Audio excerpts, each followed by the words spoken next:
pour rebâtir sur d'anciennes ruines, restaurer, réparer les brèches.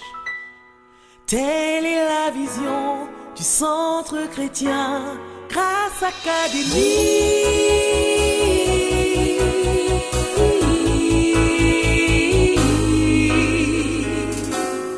Que la lumière soit.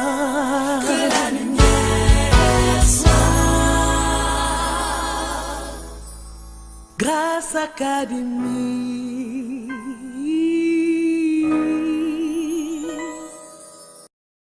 Si tu sèmes pas, tu ne peux pas récolter.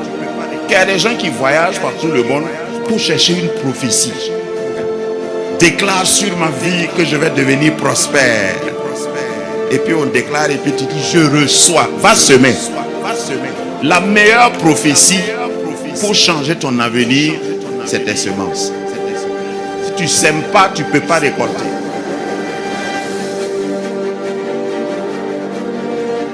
Ecclésiaste chapitre 11, verset 6. Parce qu'il y a des gens qui sont en train de me demander, mais on doit semer quand? On doit semer à quel moment? Merci pour la question, je te réponds. Par Ecclésiaste 11, 6, dès le matin, sème ta semence. Et le soir, ne laisse pas reposer ta main. Car tu ne sais point ce qui réussira, ceci ou cela. Ou si l'un et l'autre sont également bons. Donc, quand est-ce que tu dois semer? Le matin. Quand encore? Sème à tout moment, c'est ce que ça veut dire. Il y a des gens qui s'arrêtent à un moment et disent, j'ai semé jusqu'à fatiguer. Le pays là est dur. Sème le matin, sème le soir. Si tu es paresseux, tu peux t'approcher de la bénédiction. Et puis comme tu n'as pas persévéré, c'est quelqu'un d'autre qui vient prendre ta bénédiction. Sème le matin et sème le soir. Et si tu m'écoutes souvent, sème le matin et sème le soir, ça veut dire il faut que tu aies 2 salaires. Au moins. Ça, c'est le minimum. Même si tu ne dis pas Amen, moi je crois à ce que je dis. Et le fait que tu ne dises pas Amen, là, m'excite à continuer. Voilà. 2 salaires minimum. C'est-à-dire, tu travailles le matin pour un patron, et puis le soir, tu travailles pour toi-même. C'est comme ça que tu dois... il faut que tu sois dangereux. Regarde, je voudrais que d'ici 2 ans, ton patron te négocie pour que tu restes avec lui. Amen. Ceux qui pratiquent ça, là, le patron sera obligé de dire, bon, qu'est-ce que tu veux? Quelle est ton intention de salaire? Ta proposition sera la mienne. Parce qu'il ne veut pas que tu partes. Qu'est-ce qui va faire que ça va être comme ça? C'est parce que le patron va voir que ton salaire du soir à la maison, c'est-à-dire tu finis, ça c'est l'imagination, hein? Tu finis de travailler, tu arrives à la maison, quand le matin jusqu'au soir, là, jusqu'à l'après-midi, tu es employé. Lorsque tu arrives à la maison, tu es employeur. Ne laisse pas reposer ta main, veut dire que tu vas commencer petitement. Tu ne faut pas venir dormir gratuitement. Est-ce que vous avez remarqué que les patrons là n'ont pas d'heure de travail? Les vrais. Ils travaillent partout, surtout aujourd'hui avec les téléphones. Toi, tu attends qu'on sonne ou bien qu'il soit l'heure et puis tu pars pour dormir ou bien pour rester au maquis. C'est à cause de cela que la pauvreté est tombée amoureuse de toi.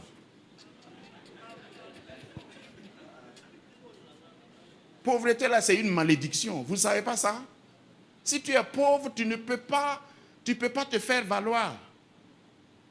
Tu es obligé d'être dominé. On domine sur toi. On crie sur toi avec ta barbe, tes 80 ou 60 ans. Et puis tu ne peux rien dire. dès le matin, sème ta semence. Et le soir, ne laisse pas reposer ta main, car tu ne sais point ce qui réussira. Tu ne sais pas si c'est au boulot, au travail, chez monsieur, le patron, qui va marcher, ou bien c'est à la maison là qui va marcher. Et les deux mêmes, la fin du verset dit que les deux mêmes peuvent marcher. Et puisque tu as Jésus avec toi, les deux doivent marcher. Et puis tu sors de la pauvreté. À propos, Jésus a dit, vous aurez toujours les pauvres avec vous. Vous savez ce que ça veut dire? Jésus lui-même s'est soustrait des pauvres.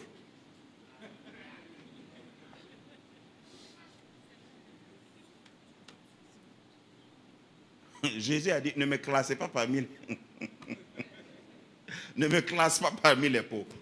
Moi, je ne suis pas pauvre. Mais les pauvres là, il y en aura toujours. Vous les aurez avec vous.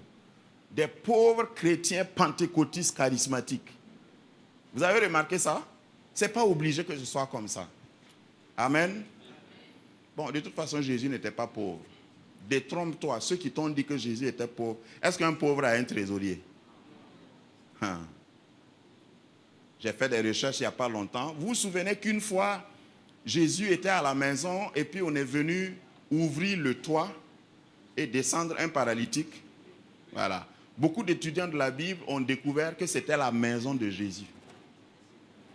C'est ce qui a donné le courage aux amis là de décoiffer. Toi, tu vas venir décoiffer ma maison parce que tu veux guérison. Vous comprenez? Mais comme ils savaient que c'est la maison de Jésus, certainement ils se sont concertés et puis ils ont dit non, c'est pas remettre ça là, ça c'est pas un problème pour le patron. Donc ils font un trou au milieu de la maison. Ils descendent leur ami, Jésus le guérit parce que Jésus ne les a pas grondés. Il y a beaucoup de bagarres parmi les pauvres. Si tu fais un accident avec un pauvre, accident de circulation, ça m'est arrivé au moins 2 fois. Je ne vais pas rentrer dans les détails. Donc, Jésus avait une maison. Le contexte où il dit, les renards ont des tanières, les serpents, etc. Mais le Fils de l'homme n'a pas un lieu pour poser sa tête. La traduction peut aussi dire, n'a pas un lieu fixe. Et là où il disait ça, ce n'était pas chez lui. Jésus était à Capernaüm. Son domicile était à Capernaüm. Dans le contexte où on a ouvert le toit, la Bible dit, on s'est renseigné, on a demandé après Jésus et on a dit qu'il est à la maison. Ça veut dire que c'est sa maison. Alors donc détrompe-toi. Et Jésus avait un trésorier. Il s'appelle Judas Iscariote. Si tu n'as rien, est-ce que tu as trésorier? Il y a combien de personnes qui ont des trésoriers ici? Levez la main.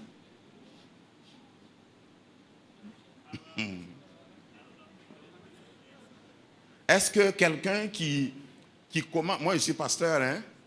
Tu es au début de ton ministère.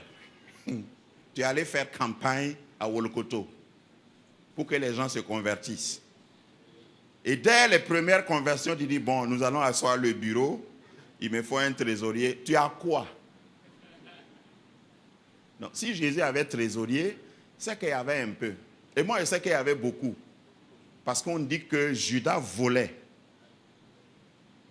Si c'était 100 francs, il va voler, ça va rester combien? C'est parce qu'il y avait beaucoup, il volait. Si tu es un trésorier voleur, c'est que ton patron a un peu. Sinon, si c'est 10 000 francs, compte d'épargne là, c'est 10 000 francs. Et toi, tu es le trésorier. Il faut voler, on va voir. Même si c'est 5 francs que tu as enlevé, on va savoir. Les autres, je vais dire, vont savoir. Parce que Jésus savait, mais il ne disait rien. Donc, Jésus était nanti.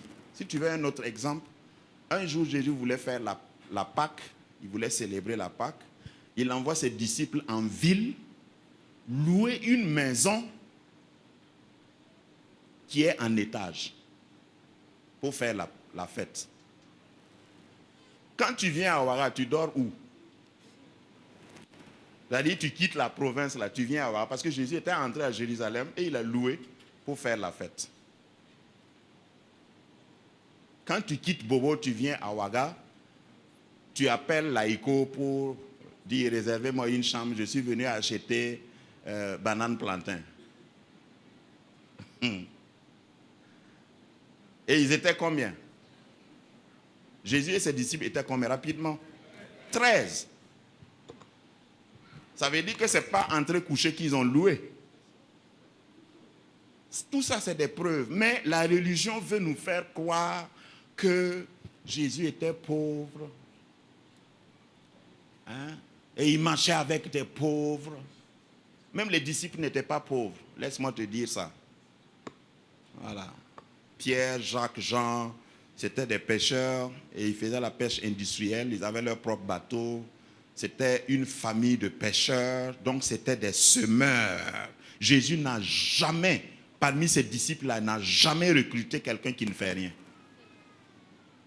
Tous ses disciples-là travaillaient. Et c'est sur leur travail qu'il les a rejoints. Il n'a jamais vu quelqu'un la nuit couché le réveiller et dire, mon fils, comme tu n'as rien à faire, viens et suis-moi et je te ferai faiseur de rien. Tout ce que Jésus a touché, interpellé, ils étaient en train de travailler. Oui ou non? Oui. Donc il faut que tu sèmes. Ta semence est ta vraie prophétie. Si tu ne sèmes pas, tu n'as pas de prophétie. C'est-à-dire, tu ne peux pas avoir une bénédiction. Ecclésiaste 11, 4. Celui qui observe le vent ne sèmera point. Et celui qui regarde les nuages ne moissonnera point. Qu'est-ce que ça veut dire? Il y a des gens qui passent leur temps à observer seulement le vent. On va faire ça demain. Comme il y a beaucoup de vent là, demain je vais faire. Tu ne vois pas tes cheveux blanchir? Un jour tu vas vouloir te lever et tes genoux disent hé hé hé doucement. En ce moment tu ne peux plus semer comme tu veux. Si tu observes le vent ici est mis pour l'actualité, les statistiques, les pronostics, ça c'est le vent. Il y a des informations qui viennent, on va te dire, c'est grave, il ne faut pas écouter tout le monde. Tu t'assois et puis tu dis, le pays là est foutu. On ne sait même pas ce qu'on va devenir. Regarde, il y a des gens, pendant que tu parles là, il y a des gens qui font des millions. Tu es en train de dire, le pays, ici là, on ne peut plus rien faire. Le pays là marche au ralenti. Ce n'est pas le langage qu'on entend aujourd'hui. Pendant que ça marche au ralenti là, il y a des gens qui connaissent une accélération. Ça rentre seulement. Ils ouvrent leur mail, ils regardent le compte de Washington, ils regardent le compte de Bobo là, mais c'est bien ça. Ouais, à Solonzo, ouais. Ah, ils ont fait un transfert. Et il est content. Toi, tu es là en train d'écouter les démons de mensonges. Le vent. Tu regardes le vent. Tu ne vas jamais moissonner. Et si tu es né, c'est trop tard pour dire que tu vas échouer. C'est pourquoi? Qui? Le diable même ne peut pas te faire échouer. C'est pourquoi je disais au début, ton succès dépend de toi. Si tu sèmes, tu vas réussir. Et je ne suis pas en train de développer ce qu'on appelle la pensée positive. Je développe des principes bibliques. Dieu dit à Isaac, je vais te bénir dans le pays, mais il ne lui dit pas de semer. On dit Isaac sema. Ce n'est pas parce que Dieu lui a dit de semer. C'est une règle. Sème. Si tu sèmes, tu vas récolter. Tu es pasteur, sème. Si tu es paresseux, tu ne peux pas développer ton ministère. Tu ne peux même pas bien prêcher si tu es paresseux. Si tu veux, il faut essayer de prêcher pendant longtemps, je vais voir. À un moment donné, tu vas dire, yeah, c'est comme ça, non? Donc, sème. Ne laisse pas reposer ta main. Quand tu es paresseux, tu manges de la viande crue à cause de la paresse. Dieu t'a donné gibier. Rôti, là, non, je suis fatigué. Quand tu as mangé la viande crue, qu'est-ce qui va se passer?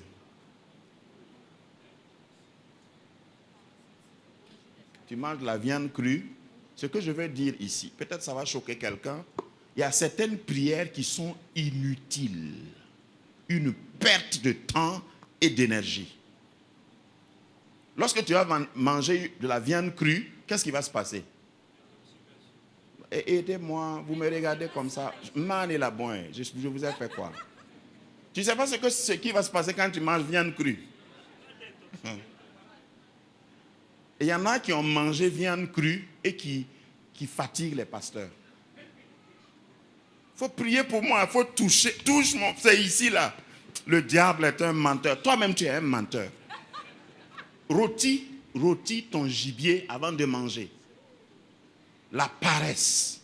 On est tellement paresseux qu'on est là, on dit non, Dieu m'a appelé, ouais, Dieu m'a déjà dit que ça va aller. Hein, tu vois mon mariage là, c'est après jeûne et prière que j'ai eu ce garçon.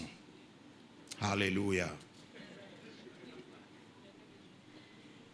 C'est de la viande crue. Le garçon que tu as eu là, mon ami, rôti, la femme que tu as eue là, c'est cru. Ça peut te donner diarrhée chronique si tu manges ça comme ça. Le paresseux ne rôtit pas.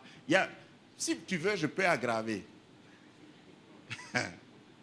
Tu as prié, Dieu t'a donné un emploi. C'est de la viande crue. Tu ne travailles pas. Tu ne vas pas à l'heure au boulot. Tu ne fais pas des efforts. Tu ne respectes pas les délais. Ça va être des prières inutiles. Si tu as duré dans l'église, dans la foi, tu vois des gens qui, tout à coup, brusquement, ils ne venaient pas aux prières, hein, mais tout à coup, ils sont fidèles. Ils sont là même avant tout le monde. Les yeux fermés, oh Seigneur, fais quelque chose aujourd'hui au nom de Jésus. C'est qu'il a mangé de la viande crue. Je ne dis pas que ce n'est pas bien de venir à l'église, mais il y a certaines prières. Regarde, il y a de l'énergie que tu gaspilles. Quand tu as mangé la viande crue et tu pries pour tes maux de ventre, bon, les anges ne savent pas ce qu'ils vont te dire. Ils disent vraiment, Dieu, j'admire ta patience. Hein. Sinon, des gens comme ça là.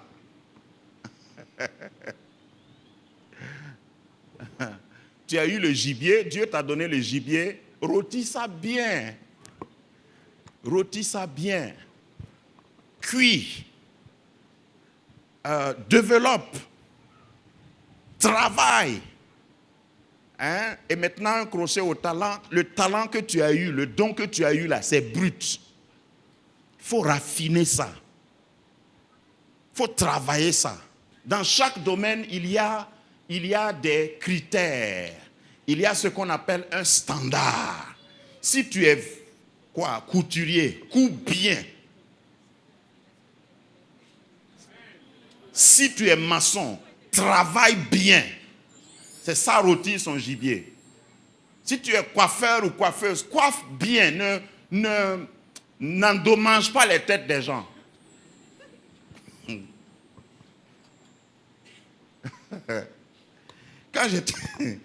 Quand j'étais jeune pasteur, au début, je suis allé acheter, me faire coudre un costume. J'ai donné ce témoignage-là plusieurs fois. En ce moment, j'avais une moto. Et quand j'ai pris le costume, j'ai porté, mes mains n'atteignaient plus les guidons.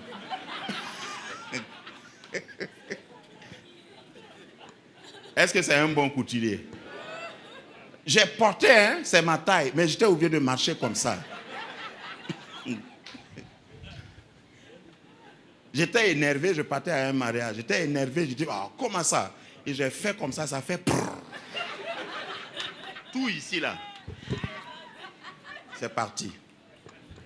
C'était de la viande, le monsieur, le couturier là. C'était de la viande crue.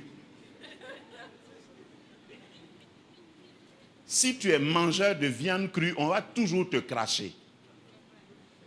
Il faut rôtir ton gibier. Si tu crois que je vais te dire quoi que tu fasses, Dieu va te bénir. Ça, ce n'est pas la Bible. Repose-toi en paix, l'Éternel est ton berger, ne t'occupe de rien. Ça, ce n'est pas la Bible. Il faut que tu travailles.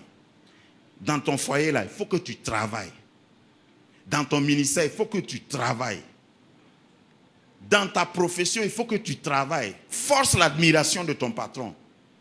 Il faut que ton patron commence à penser que c'est un privilège de t'avoir. Mais que ce n'est pas un privilège pour toi de l'avoir lui. C'est lui qui a besoin de toi. Rôtis ton gibier. Ne mange pas la viande crue par paresse. Quand on a mis rôtir, rôtir ici là, on n'a pas dit cuire, hein, on a dit rôtir. Dans le texte original, ça veut dire préparer jusqu'à point. Ta viande là, est-ce qu'elle est mi-cuite, est-ce qu'elle est saillante et je ne sais pas. Ou bien l'animal là même est toujours vivant. C'est-à-dire tu veux tu veux mordre et puis lui aussi il bouge. Rôtis ton gibier et tu vas voir la différence dans ta vie. Travaille. Dieu est un travailleur. Dieu travaille. Jésus travaillait. Je ne sais pas d'où vient l'idée que tu dois rester là comme le Seigneur combat. Le Seigneur combattra pour nous et nous garderons le silence. Les gars avaient marché 3 jours quand ils disaient ça là. Ils avaient marché comme ça, à pied, 3 jours. Ça, c'est garder silence. Toi, tu veux te coucher, mettre ventilo, mais même ça là, ça va se couper puisque tu ne travailles pas. Et puis tu dis l'Éternel combattra pour nous et nous garder. Tu garderas la misère, ouais. Ce n'est pas le silence. Travaille. Dieu dit aux enfants d'Israël, sortez. Et quand ils sont sortis, ils marchaient. C'est un engagement. Sème. Sème le matin. Sème le soir. Même la nuit, sème. Nous gaspillons beaucoup de temps, surtout dans cette partie de l'hémisphère. Nous gaspillons beaucoup de temps parce que Dieu a donné 24 heures aux riches, il a donné 24 heures aux pauvres, il a donné 24 heures aux mendiants, il a donné 24 heures aux rois, il a donné 24 heures aux bébés, à tout le monde. 24 heures. Ce n'est pas parce que tu es plus intelligent que ton voisin que tu auras 28 heures dans la journée. Jamais. Mais comment se fait-il que l'autre te dépasse? Certainement, toi tu as dormi plus longtemps, ou bien tu as passé tout ton temps à regarder je ne sais pas quoi. Mais que le Seigneur change ta dimension. Dimension sociale, dimension économique. Que le Seigneur fasse de toi un vrai semeur. C'est-à-dire que tu vas conquérir, tu vas ouvrir des champs partout. Tu vas semer partout. Tu sèmes le matin, tu sèmes le soir. Et quand tu auras des enfants, tu leur apprends à semer. Et partout, tu deviens ton propre prophète. C'est beaucoup plus sûr d'être son propre prophète que de mettre ta prophétie dans la bouche de quelqu'un. Il peut ne pas prophétiser. Si tu sèmes, tu seras ton propre prophète. Tu vas regarder l'avenir et puis dire, attends-moi, j'arrive. Je sais que tu es trop grand là-bas, mais quand je vais arriver à ton niveau, je serai aussi grand que toi. Commence à semer maintenant. Dieu ne va pas bénir certains et laisser d'autres. Ça, ce n'est pas Dieu. Ce n'est pas biblique. Sa bénédiction, c'est pour tout le monde. Sa parole dit qu'il ne fait exception de personne. Donc, si tu obéis aux principes, si tu viens ici depuis longtemps, je t'ai toujours parlé des 2 P. Il y a la puissance de l'évangile et il y a les principes de l'évangile. Semer là fait partie des principes de l'évangile. La puissance de l'évangile consiste à croire. Consiste à menacer le démon et le démon s'en va. Ça, c'est la puissance. Mais vous savez que vous pouvez chasser les démons et être pauvre. Je vais dire ça autrement pour te choquer. Tu peux chasser les démons et les moustiques vont te chasser toi. Entre démons et moustiques, qu'est-ce qui est plus grand? Parce que ce n'est pas la prière qui chasse les moustiques. Ou bien vous avez déjà... Moi, j'ai essayé. Moi, j'ai essayé de chasser les moustiques. Et c'est vrai, là, j'ai essayé. Voilà, c'est deux P. Ils ne se rencontrent pas. Ils vont parallèlement ensemble. Si tu es sur le premier P, puissant de l'évangile, voilà, tu déplaces des montagnes. Quand tu te lèves, tu pratiques. Mais dans l'autre P, principe, si tu négliges les principes, on dit de semer, tu ne sèmes pas. Tu vas être pauvre. Que Dieu fasse de toi incontournable. Dans ton environnement immédiat et par extension dans ton pays, que quand on va chercher quelqu'un, c'est ce qu'on veut après talent de grâce, quand on va chercher quelqu'un dans l'église, quand on va chercher quelqu'un dans la société, que ton nom là ne passe plus inaperçu. Que quelqu'un ne puisse pas douter sur tes compétences. Sème, sois un semeur, une semeuse, sois quelqu'un qui investit stratégiquement parce que tu prophétises sur ton avenir lorsque tu sèmes. Mets-toi debout si tu le peux et nous allons prier. Alléluia. Dis avec moi, Seigneur, je suis déterminé. Pendant que je vis sur cette terre, à être quelqu'un sur qui tu peux compter. Seigneur, merci pour la santé, pour la vie, pour le salut. Merci parce que je suis sauvé. Et maintenant, je m'engage à travers ces enseignements et après ce message à être un semeur ou une semeuse, à être un investisseur. Seigneur, je veux influencer ma génération. Le diable n'aura pas raison sur moi. Peu importe le vent, peu importe les nuages, je vais semer le matin, je vais semer le soir. Je ne laisserai pas reposer ma main. Lève tes mains vers le ciel. Seigneur, voici mes mains. Bénis mes mains. Là où je touche, même si c'était sec, que tu envoies ta faveur, que tu envoies ta pluie. Seigneur, ce que je touche doit fleurir. Bénis mes mains. Exerce mes mains au combat. Donne-moi de réussir là où les autres échouent. Je te présente mes mains, mon savoir-faire, mes diplômes, mes talents, mes dons. Change-les pour ta gloire. Saint-Esprit de Dieu, je compte sur toi, mon meilleur enseignant, pour m'accompagner et m'inspirer à chaque étape de ma vie. Merci Seigneur, tu peux compter sur moi. Ma génération me verra. Ma nation parlera de moi. Ma famille parlera de moi.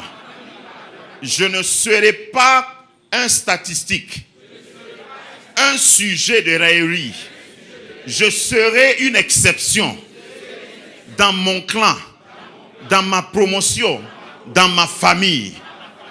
Satan, tu es vaincu. Au nom de Jésus, tous tes mensonges sont dévoilés maintenant.